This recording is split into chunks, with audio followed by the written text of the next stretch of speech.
আসসালামু আলাইকুম এভরিওয়ান, কেমন আছো তোমরা? আশা করি সবাই খুব ভালো আছো। আজকে আমরা ত্রিকোণমিতির কোণ, যেমন sine 30 degree, sine 40 degree, tan 90 degree এর মান কত, এগুলো যখনই কেউ জিজ্ঞেস করবে তখন তোমরা ক্যালকুলেটরের উপর ডিপেন্ডেন্ট হয়ে যাও। বাট তোমরা যখন ফিউচারে পরীক্ষা দিবা, অ্যাডমিশন পরীক্ষা, তারপরে বিভিন্ন সায়েন্স অলিম্পিয়াড পরীক্ষা দিবা, সেখানে কিন্তু তোমাদের এই ত্রিকোণমিতিক অনুপাতের এই কোণগুলো তোমাদের মুখস্থ রাখতে হবে। সেখানে কিন্তু ক্যালকুলেটর এলাও না। তো এই জন্য তোমাদের 9-10 থেকে এই কোণগুলোর মান যদি তোমরা মুখস্থ রাখতে পারো, তো তোমরা যখন ইন্টারমিডিয়েট অথবা অ্যাডমিশন দিবা তখন তোমাদের অনেক কাজে লাগবে। ওকে, তো চলো আমরা আজকে শুধুমাত্র সাইনেরটা একটু মুখস্থ রাখবা, সেটাও দেখাই দিব যে কিভাবে আসছে। বাট শুধুমাত্র সাইনেরটা একটু মনে রাখলে বাকিগুলো এমনিতেই চলে আসবে। কিভাবে একদম দেখো, একদম বেসিক সুন্দর করে আজকে তোমাদের সহজে মনে রাখার ট্রিকটা আজকে তোমাদের বোঝাই দিব। ওকে, তো চলো শুরু করা যাক। প্রথমে দেখো, এই পাশে আমি কোণগুলো রাখছি 0 ডিগ্রি, 30 ডিগ্রি, 45 ডিগ্রি, 60 এবং 90 ডিগ্রি। ওকে, আর এই পাশে অনুপাতগুলো রাখছি। ওকে, এখন শুধুমাত্র সাইনেরটা মনে রাখবা। দেখো, সাইনের গুলো আমি প্রথমে লিখি। সাইন 0 ডিগ্রির মান 0, সাইন 30 ডিগ্রির মান 1/2 মানে হাফ, সাইন 45 ডিগ্রির মান 1/√2, সাইন 60 ডিগ্রির মান √3/2 এবং সাইন 90 ডিগ্রির মান 1। এখন তুমি বলতে পারো যে ভাইয়া এইগুলো কিভাবে আসছে বা এগুলো কিভাবে মনে রাখবো। ওকে, তো দেখো, প্রথমে একদম সহজ নিয়ম। প্রথমত আমরা 0 থেকে এই পর্যন্ত সিরিয়াল সিকোয়েন্স অনুযায়ী লিখবো 0, 1, 2, 3, 4। ওকে, এরপরে আমরা এটার উপর রুট করে দেব। চলো দি, রুট রুট রুট রুট, প্রত্যেকের উপর আমরা 3 উপর আমরা রুট করে দিব। এইবার আমাদের কাজ রুট করার পরে আমরা সবাইকে 2 দিয়ে ভাগ দিব।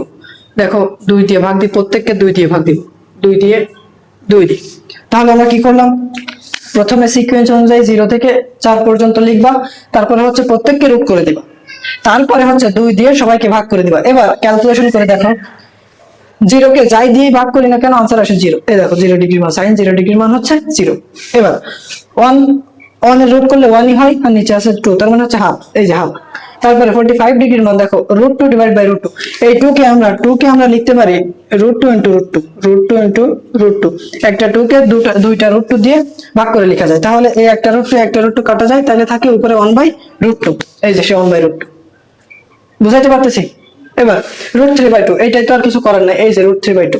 এইবার দেখো তো, √4 কে যদি রুট করা হয় তাহলে থাকে 2, নিচে আছে 2, কাটা গেলে থাকে 1। এই যে সেই 1। আশা করি সাইনের ব্যাপারটা বুঝছো। তাহলে সাইন 0 ডিগ্রির মান 0, সাইন 30 ডিগ্রির মান হাফ, সাইন 45 ডিগ্রির মান 1/√2, সাইন 60 ডিগ্রির মান √3/2 এবং 90 ডিগ্রির মান কত? 1। ওকে, এবার চলো, এইবার তোমার এইগুলো যদি তোমার মনে থাকে তাহলে এখন প্রত্যেকটা কোণ মনে রাখা তোমার কাছে একদম ইজি। দেখো কিভাবে ইজি। ওকে, সাইনেরটা এইভাবে মনে রাখবো। সাইন 0 ডিগ্রির মান 30, 45, 60, 90, এভাবে সিকোয়েন্স অনুযায়ী মনে রাখবো। এইবার কজের ক্ষেত্রে জাস্ট রিভার্স প্রসেস। সাইন 0 ডিগ্রির মান যেটা, কজ 90 ডিগ্রির মান ওইটা, মানে রিভার্স করবা। সাইন 90 ডিগ্রির মান যেটা, সেইটা লিখবা কজ 0 ডিগ্রিতে, মানে রিভার্স। দেখো, এখানে সাইন 90 ডিগ্রির মান 1, এই 1টা এখানে আসবে, কজ 0 ডিগ্রির মান 1। আবার সাইন 60 ডিগ্রির মান √3/2, তাহলে cos 30 ডিগ্রির মান হবে √3/2। ওকে, এইবার দেখো, cos sin 40 ডিগ্রির মান 1/√2, তাহলে cos 40 ডিগ্রির মান কত হবে? রিভার্স প্রসেস, জাস্ট রিভার্স করবে। ওকে, তাহলে এখানে কত হবে? 1/√2, তারপরে হবে 1/2, তারপরে 0। এভাবে সিকোয়েন্স অনুযায়ী জাস্ট সাইনের ক্ষেত্রে যেভাবে আমরা মান বের করে দেখাইছি, তুমি জাস্ট কজের ক্ষেত্রে রিভার্স করে দিলেই তোমার হয়ে যাচ্ছে। ওকে, তাহলে সাইন আর কজ কমপ্লিট। এখন ট্যানের ক্ষেত্রে আমরা ট্যান সমান কি জানি? আমরা জানি ট্যান থিটা সমান sine theta divided by cos theta. এখন আমি যদি বলি যে ট্যানের কোণগুলোর মান কত, তাহলে তুমি জাস্ট সাইন আর কস কে ভাগ করে দিবা। যদি বলি ট্যান 0 ডিগ্রির মান কত, তাহলে সাইন 0 ডিগ্রি ভাগ কস 0 ডিগ্রি, তাহলে ইজিলি ট্যান 0 ডিগ্রির মান চলে আসবে। ওকে, তো চলো আমরা ভাগ করে দেই। ট্যান 0 ডিগ্রির মান কত হবে? 0/1, 0/1। তারপরে ট্যান 30 ডিগ্রির মান কত? 1/2 ডিভাইডেড বাই √3/2। তারপরে cos 45 ডিগ্রির মান 1/√2 divided by 1/√2, just sin theta by cos থিটার এই ফর্মুলা। আবার tan 60 ডিগ্রির মান হচ্ছে sin 60 degree divide by cos 60 degree.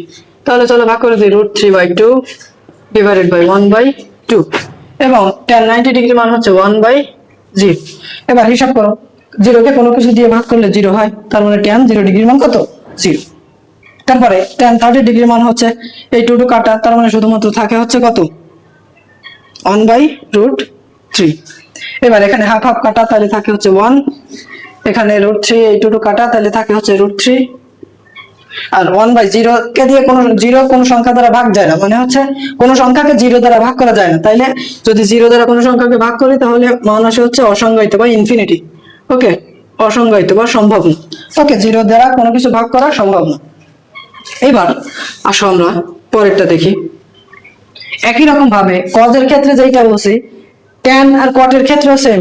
কারণ হচ্ছে sin এর উল্টা হচ্ছে cos, just reverse process. tan এর ক্ষেত্রে, tan আর cot এর ক্ষেত্রেও তাই।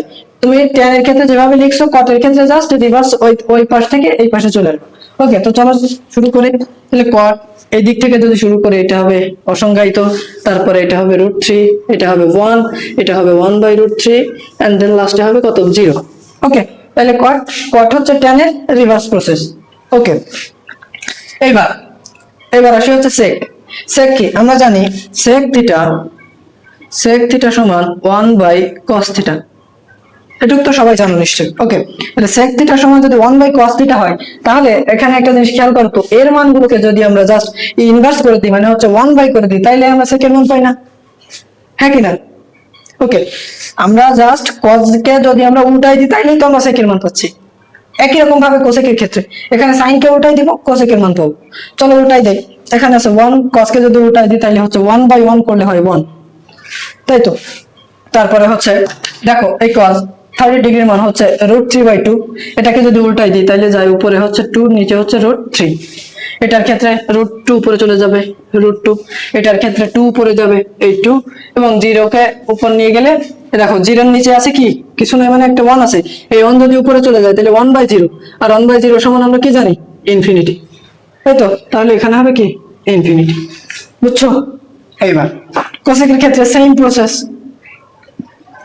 cosec এর ক্ষেত্রে কি হবে? sin এর উল্টা, তাহলে 0 কে যদি উল্টাই দিই তাহলে এখানে হচ্ছে ইনফিনিটি, নাকি? ওকে, তাহলে এবার 1/2 কে যদি উল্টাই দিই তাহলে উপরে যায় 2, 1/√2 কে উল্টাই দিলে উপরে যায় √2, √3/2 কে যদি উল্টাই দিই তাহলে উপরে যায় হচ্ছে 2, নিচে হচ্ছে √3, আর 1 কে উল্টাই দিলে নিচে 1, 1 কাটা গেলে 1ই থাকে। ওকে, দেখো এবার একটা জিনিস খেয়াল করে দেখো, sin আর cos যেমনটা রিভার্স প্রসেস ছিল, tan আর cot যেমন করে রিভার্স প্রসেস ছিল, sec আর cosec এর ক্ষেত্রেও সেম রিভার্স প্রসেস। দেখো sec এর ক্ষেত্রে আমরা যে মানটা বের করছি 1, 2/√3, √2, 2 ইনফিনিটি, cosec এর ক্ষেত্রে একদম পুরোটা রিভার্স। দেখো এখানে ইনফিনিটি, তারপরে হচ্ছে 2, তারপরে √2, তারপরে হচ্ছে 2/√3, এন্ড দেন 1। বুঝাইতে পারছি?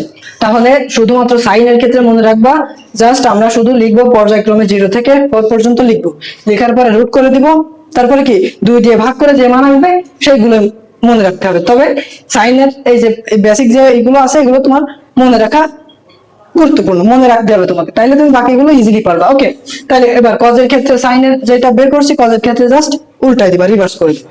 tan এর ক্ষেত্রে আমরা জানি tan থিটা সমান sin theta by cos theta, তাহলে sin থিটা আর cos থিটার মান আমরা যদি ডিভাইডেড করে দিই তাহলে আমরা tan থিটার মান পাই। আবার cot থিটার ক্ষেত্রে tan থিটা হচ্ছে cot থিটার রিভার্স, উল্টা। ওকে, তাহলে cot কে আমরা লিখতে পারি হচ্ছে এই sin এর যে সিকোয়েন্স অনুসারে লিখছি, tan এর ক্ষেত্রে tanটা আমরা যেভাবে সিকোয়েন্স অনুসারে লিখছি, cot টা জাস্ট রিভার্স করে দিই।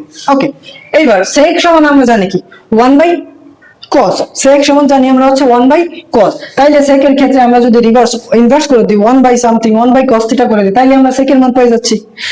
এইভাবে আমরা cos এরটা জাস্ট উল্টাই দিয়ে sec এর মান বের করছি। একই রকম ভাবে তুমি যদি sin এরটা উল্টাই দাও, 1/sin করে দাও, তাহলে তুমি cosec এর মান পাচ্ছ। আবার sec এবং cosec হচ্ছে রিভার্স প্রসেস।